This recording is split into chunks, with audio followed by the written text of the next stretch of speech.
Imagine acordar e descobrir que todas as suas lembranças do passado acabaram sendo esquecidas. E não só isso, não só você, acabando que toda a sua família também está na mesma situação. Essa é a história Ikinoseki no Taisai, onde o protagonista Tsubasa e toda a sua família perdem as memórias, as lembranças de tudo que aconteceu no passado. Entra agora em um grande mistério desse novo mangá da Shonen Jump que lançou o volume 1.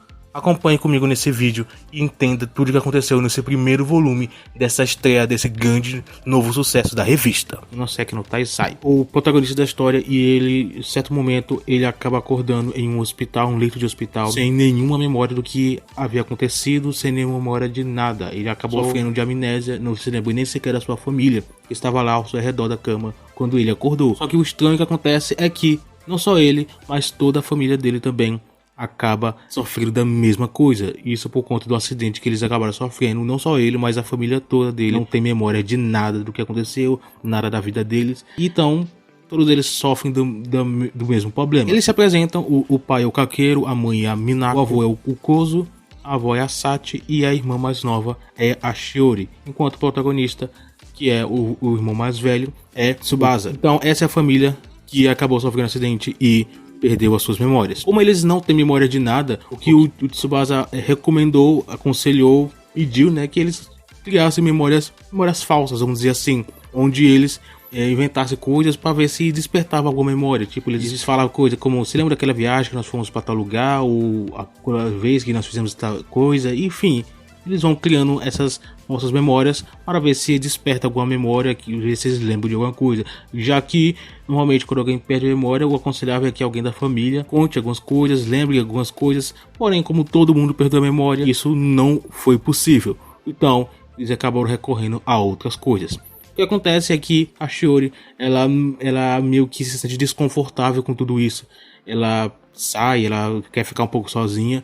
O Tsubasa, ela vai atrás dela, tenta também animar ela, para ver se ela também se anima, porque todos precisam de um certo apoio nesse momento. O que acontece é que a Shiori tá meio preocupada porque ela tava com medo de não lembrar mais de nada, de perder suas memórias para sempre, e das coisas mudarem daí para frente. Tsubasa, então, ele anima ela, porque ela mesma tava meio preocupada com ele quando ele tava no leito, né, em coma, porque mesmo em coma ele conseguiu ouvir ela chamando ele.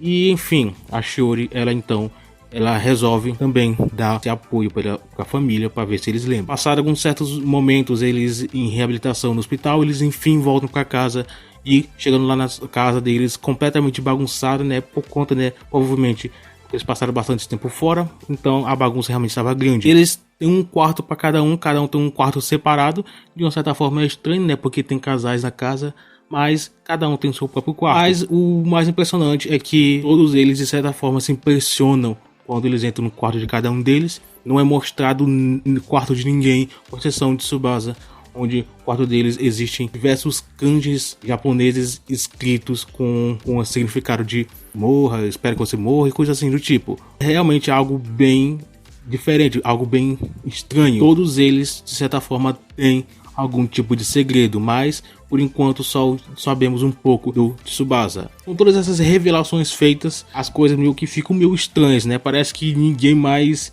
interage da mesma forma como eles estavam interagindo no hospital, e parece que as coisas estão bem diferentes. Todo mundo sai mais cedo, todo mundo mal conversa direito um com o outro. Tsubasa tenta manter alguma relação, alguma conversa, mas não dá muito certo. Então finalmente volta para a escola, né? Ele se reapresenta para a escola, e o conselho é que os alunos acolham ele bem, para que ele possa lembrar das coisas, enfim. Mas o Tsubasa, ele meio que tá sozinho, ele não se lembra que nem sequer quem são seus amigos, até que chega alguém, que é o Nakajima, que fala que é um dos melhores amigos dele, e ele ajuda ele, conversa com ele, e ele e alguns outros amigos dele, então começam a ter uma interação, né? Eles brincam na hora do recreio, entre as aulas, eles conversam, Tsubasa até tenta ver se ele lembra de alguma coisa, ajuda ele com algumas lembranças, com o celular também, porque uma das coisas que poderia ajudar bastante é o celular deles, e poderia ter bastante informações. Porém, mesmo que tenha, eles não conseguem acessar, porque por conta de senhas, eles não conseguem tirar senhas, eles não conseguem acessar por conta disso. Então, as coisas estão realmente bem complicadas. Por conta disso, as memórias deles, por informações, assim fica bem difícil. Mas por conta do que aconteceu com o Tsubasa, do que ele viu no quarto dele, ele sempre fica se questionando, né?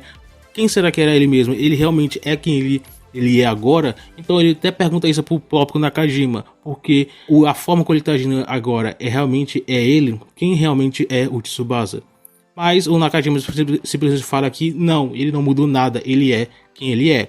E que agora eles vão querer fazer uma festa de boas-vindas para receber ele, para ver se ele se sente acolhido novamente, se sente bem na classe dele, porque ele não se sinta, né, não se sinta um estranho. Logicamente o Tsubasa começa a se sentir mais confiante, porque o Nakajima possa ser realmente um amigo bem confiante e que ele possa, né, contar os segredos dele, principalmente do que ele viu no quarto dele, principalmente das coisas que ele tem na cabeça dele. Então o Nakajima realmente parecia ser alguém onde ele pode confiar. Parecia, porque essas festas de boas-vindas na verdade não era nada de boas-vindas, porque simplesmente o Nakajima ele recebe ele com um balde de resto de comida, joga isso pra cima dele, ele revela quem ele realmente é, que era simplesmente amigo, entre aspas, que não gostava tanto dele. Ele zoava ele, fazia bullying com ele, até mostra um vídeo que ele tinha gravado antigamente dele humilhando ele na frente de todo mundo. Então, esse realmente era quem era o Nakajima, e agora que ele, de certa forma, perdeu as memórias, né, que eles até acreditam que isso pode ser uma mentira, agora ele vai zoar ele ainda mais por conta disso. O Nakajima, na verdade, não era quem ele pensa que é. Então o Tsubasa entende um pouco quem ele era, ou pelo menos ele tenta entender um pouco, porque isso aí é só, de certa forma, a ponta do iceberg, porque existem muitos outros mistérios aí, rondando não só ele, mas toda a família dele. E é o que acontece agora, o Nakajima, ele todos os dias na aula, ele passa então a fazer isso com o Tsubasa, ele zoa ele joga leite vencido nele, enfim, ele pratica as piores coisas possíveis. Mas o que poderia ser somente mais uma história de alguém que fica o tempo todo praticando bullying e alguém não faz nada, o Tsubasa ele resolve ter uma atitude, exatamente porque ele queria fazer algo diferente. Ele pensou, né, ele provavelmente só viveu daquela forma, desse jeito, porque ele não tomou uma atitude.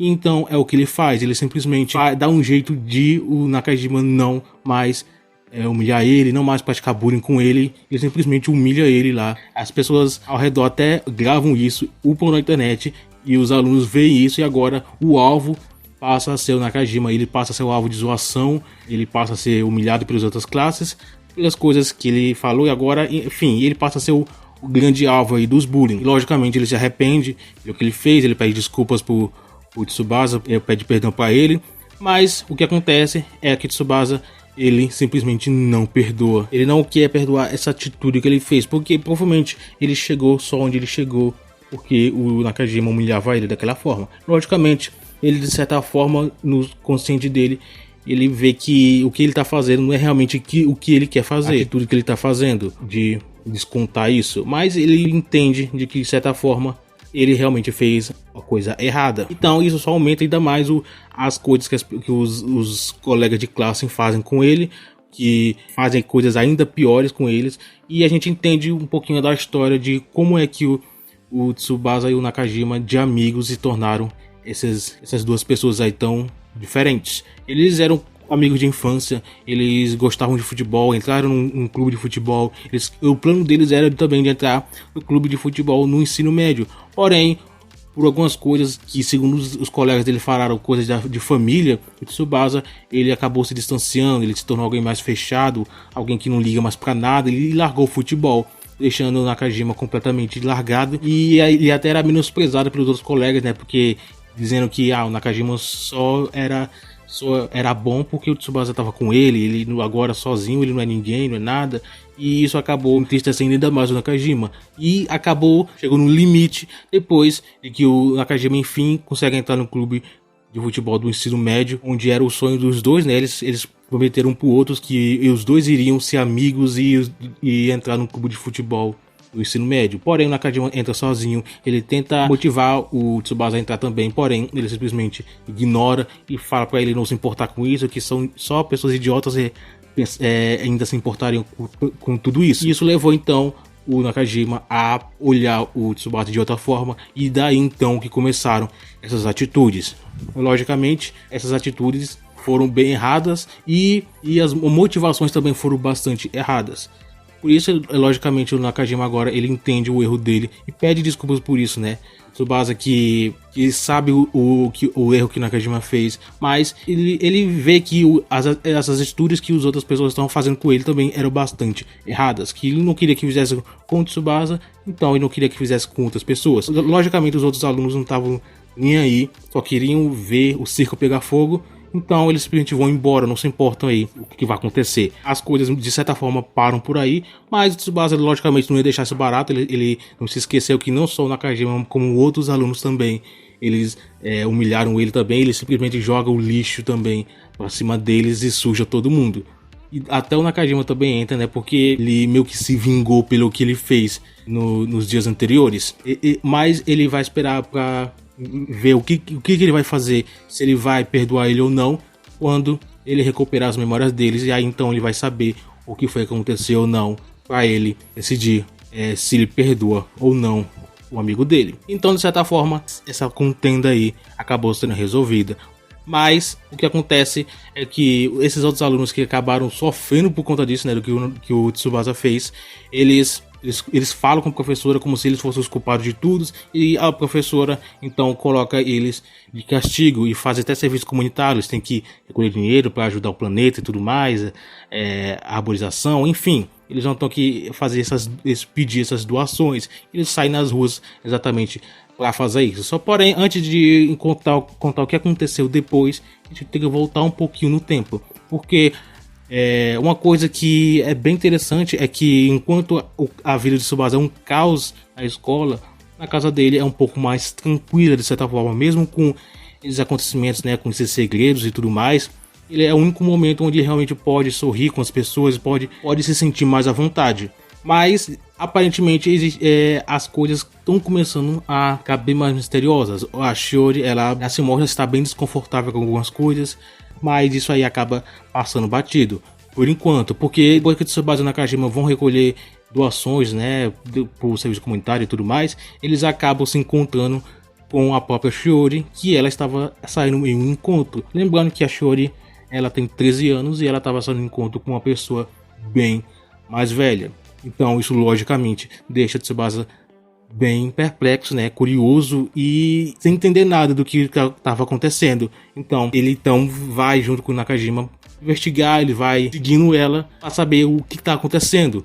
E eles entram na lanchonete, eles começam a conversar, eles pedem algumas comidas, eles começam a ouvir toda a conversa e eles entendem um pouquinho sobre quem é essa pessoa. Ele é uma pessoa realmente que tem, de certa forma, um bom dinheiro, ele é maior de idade, quase 30 anos, então alguma coisa está acontecendo. E logo terminado tudo isso, o Tsubasa nem sequer perde tempo e vai logo até a Shiori e conta tudo que ele ouviu, tudo que ele escutou e tudo o que aconteceu, deixando então a Shiori sem reação. Mas ela simplesmente fala para ele não se intrometer na vida dela, que ele não sabe nada da vida dela, que nada disso importa. Com essa discussão que eles têm, a Shiori acaba empurrando o Tsubasa, que ele acaba caindo dentro do quarto dela. É revelado então o que tinha no quarto da Shiori, que assim como no primeiro capítulo foi mostrado no Tsubasa, agora vimos então o da Shiori, onde é um quarto cheio de ursos, literalmente cheio, topado de ursos, sem nenhum espaço para mais nada.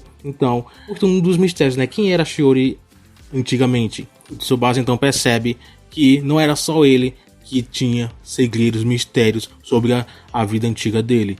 Aparentemente não só a Shiori também, mas todo mundo de certa forma tinha um certo mistério. Então, agora a pergunta é: quem são eles de verdade? Como é que eles podem recuperar a memória deles e o que eles podem fazer com relação a isso? Também tem relação também com alguns acontecimentos da Shiori e, enfim, muitos outros mistérios vão acontecer, vão ser revelados, mas isso só fica pro volume 2. E assim que sair o volume 2, estaremos aqui para falarmos, para analisarmos um pouquinho também. Mas para que isso aconteça, eu preciso do apoio de vocês. Deixa o seu like e se inscreve no canal, porque não só esse, mas outros mangás também estarei falando aqui no canal. Então acompanhe o canal e assim o canal possa estar crescendo cada vez mais. Espero que você tenha gostado desse pequeno resumo que fiz do volume 1 de Kinoseki no Taisai. Então eu fico por aqui e a gente se vê então no próximo vídeo.